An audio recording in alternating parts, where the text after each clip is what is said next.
Bonjour, bonjour, cher peuple gabonais. Il est présentement 8h22 ici à la principauté de Blois-Chambord. Nous sommes aujourd'hui le mardi 29 avril 2025. Je suis votre humble serviteur, le docteur Wilfried Okumba Kamitatou Lénine Danjogo. Ce matin, je dépose mes valises dans le Haut-Ogooué. Dans le Haut-Ogooué, la province la plus divisée du Gabon. Chers Atogovéens, veuillez me recevoir souvent. Qui a dit que les Atogovéens ne peuvent pas parler d'une seule voix et s'aimer? Je vous pose à tous cette question. Parce que pendant et après les élections, nous présentons un spectacle désolant aux yeux de la communauté nationale et voire même internationale.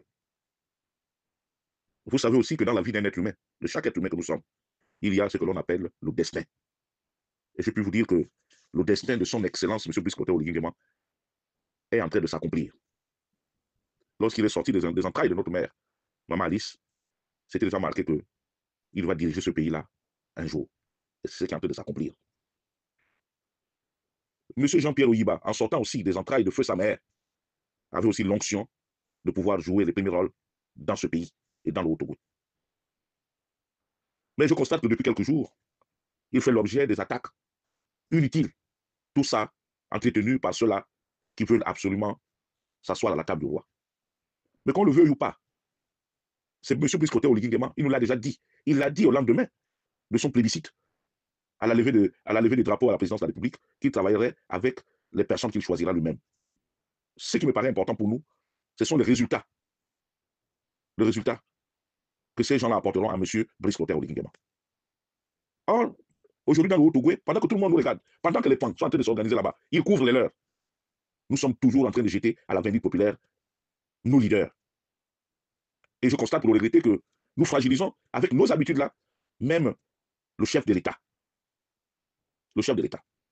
Pour revenir à ceux qui font les choux gras, comment peut-on aller ressasser une affaire qui dit il y a 22 ans ou 23 ans, qui s'est déroulée en 2002? Et Feu le grand maître vivait encore.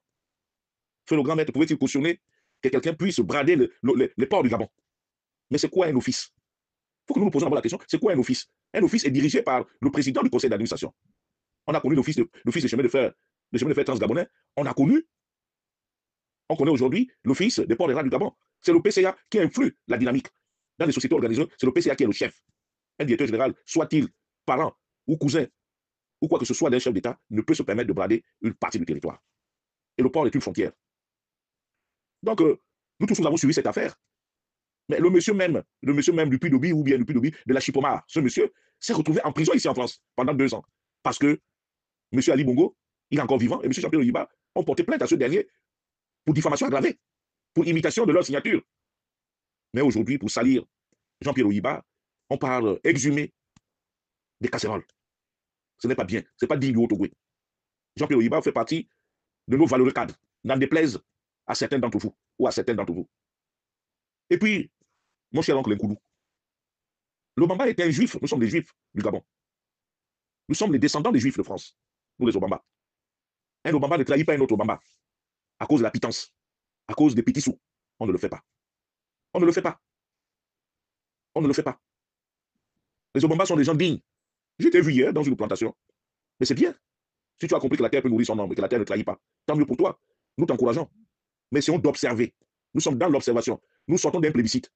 Pourquoi est-ce que les Gabonais se sont mobilisés comme un seul homme pour donner un mandat, un vrai mandat politique à M. Brice Clotaire Oligui Nguema? C'est la question qu'il faut se poser. Et où est-ce qu'on va? Là, nous avons le samedi 3, une obligation de résultat. Nous devons finir le travail.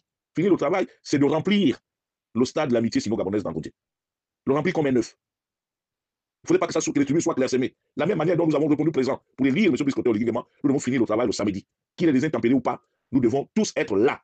Les 40 000 places doivent être occupées par des Gabonais engagés.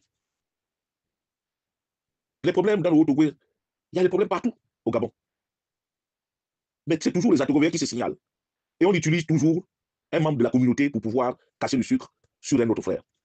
Tonton Nkoulou, je te prie de bien vouloir te ressaisir, ça ne t'apporte, ça ne te fait pas avancer. Ce qui t'amène sur ce chemin ne te rendent pas un service. Bien au contraire, il t'expose à la panique populaire. Parce qu'il faut que tu saches qu'à un moment donné, M. Oyiba, il a de la famille, il a des enfants, une nombreuse famille, des femmes et des amis. Tu ne sais pas qui peut te faire du mal. Parce que l'homme est toujours guidé par son intérêt. Dans quelques jours, il y aura un nouveau gouvernement, il y aura des chambardements, que ce soit la présidence, que ce soit partout. Laissons le président réfléchir et nous sortir un gouvernement de combat et capable de donner un coup de punch pour que le Gabon puisse se développer. Il y a des gros soucis que nous avons, des gros soucis économiques, des gros soucis énergétiques, des gros soucis de la route, parce que la route est un facteur de développement. Il va falloir que nous jouons en rang serré autour de M. Brice Oligui Nguema et autour surtout de l'équipe qui nous proposera dans quelques jours. C'est ça la réalité. Aller fouiller dans les casseroles, traiter les uns de ceci, faire cela. Et puis l'histoire de quelqu'un, il faut la connaître. M. Oyiba n'a jamais été secrétaire général du ministère des Travaux publics.